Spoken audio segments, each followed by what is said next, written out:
ডিমের তো অনেক রকম রেসিপি আপনারা বানিয়েছেন, তবে এইভাবে একবার বানিয়ে দেখুন, মাছ মাংস ফেলে খাবেন, এতটাই টেস্টি হয়। রুটি, পরোটা, পোলাও, ভাত সব কিছুর সঙ্গে খেতে দুর্দান্ত লাগে। নমস্কার বন্ধুরা, রূপাস কিচেনে সবাইকে স্বাগতম। তাহলে চলুন দেখে নেওয়া যাক। শুরু থেকে শেষ পর্যন্ত দেখার জন্য আপনাদের কাছে অনুরোধ রইল।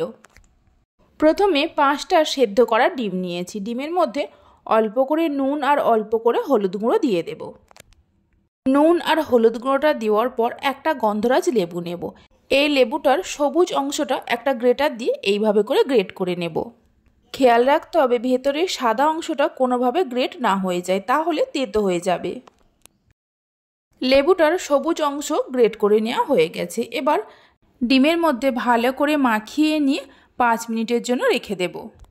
ততক্ষণে একটা মশলা তৈরি করে নেব। মিক্সির জারের মধ্যে নিয়ে নেব 5-6টা কাঁচা লঙ্কা, একটা মিডিয়াম সাইজের টমেটোকে কেটে নিয়ে দিয়ে দেব, হাফ ইঞ্চি আদাকে টুকরো করে নিয়ে দিয়ে দেব, আর 10-12 কোয়া রসুন দিয়ে দেব। হাফ চামচ হলুদ গুঁড়ো দিয়ে দেব, হাফ চামচ গোটা জিরে দিয়ে দেব। অল্প করে জল দিয়ে সব কিছুকে খুব ভালো করে পেস্ট করে নিতে হবে।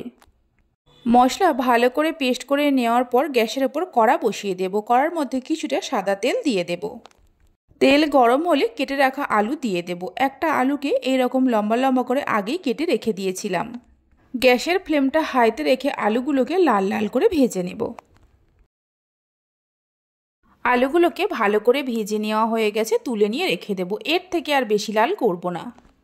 ওই তেলের মধ্যে ডিমগুলো দিয়ে ডিমগুলোকেও একটু লাল করে ভেজে নিতে হবে। ডিমগুলোকেও ভেজে নেওয়া হয়ে গেছে, তুলে নিয়ে রেখে দেব।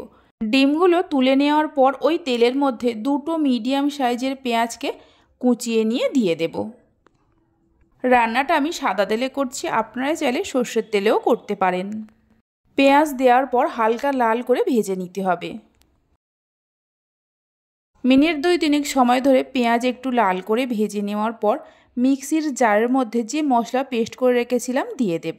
মিক্সির জারে অল্প করে জল দিয়ে সেই জলটাও দিয়ে দেব। মিডিয়াম ফ্লেমে মশলা কষিয়ে নেব যতক্ষণ না মশলার কাঁচা গন্ধটা যায়। প্রায় 4-5 মিনিট সময় ধরে মশলা কষিয়ে নিয়েছিলাম। দেখুন মশলা থেকে ধীরে ধীরে তেল ছাড়তে শুরু করেছে। এই সময় দিয়ে দেব সামান্য চিনি আর হাফ চামচের মতো কাশ্মীরি লঙ্কার গুঁড়ো। অল্প একটু জল দিয়ে মশলাটাকে আরও মিনিট 2-3 সময় ধরে একটু কষিয়ে নেব। কাশ্মীরি লঙ্কার গুঁড়োটা আমি কালারের জন্য দিয়েছি, আপনারা চাইলে নাও দিতে পারেন। মশলা ভালো করে কষিয়ে নেওয়ার পর ভেজে রাখা আলু দিয়ে দেব। আলুগুলো দেওয়ার পর মশলার সঙ্গে মিশিয়ে নেব। ডিমের এই রেসিপিটা বানিয়ে দেখতে পারেন, খেতে দুর্দান্ত হয়।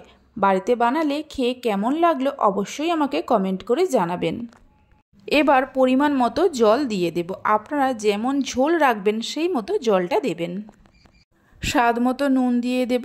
গ্যাসের ফ্লেমটা হাইতে করে ঝোলটা ফোটা পর্যন্ত অপেক্ষা করব। যখনই ঝোলটা ফুটতে শুরু করবে সেদ্ধ করে ভেজে রাখা ডিমগুলো দিয়ে দেব। ডিমগুলো দেওয়ার পর গ্যাসের ফ্লেমটা লো টু মিডিয়ামে করে ঢাকা দিয়ে কিছুক্ষণ রান্না করে নিতে হবে। 8 থেকে 10 মিনিট সময় ধরে রান্না করে নিয়েছিলাম। ঢাকা খুলে একটু নাড়াচাড়া করে নেব আর দেখে নেব আলুগুলো সেদ্ধ হয়েছে কিনা। আলুগুলো খুব সুন্দরভাবে সেদ্ধ হয়ে গেছে। এই সময় অল্প একটু গরম মশলা গুঁড়ো দিয়ে দেব।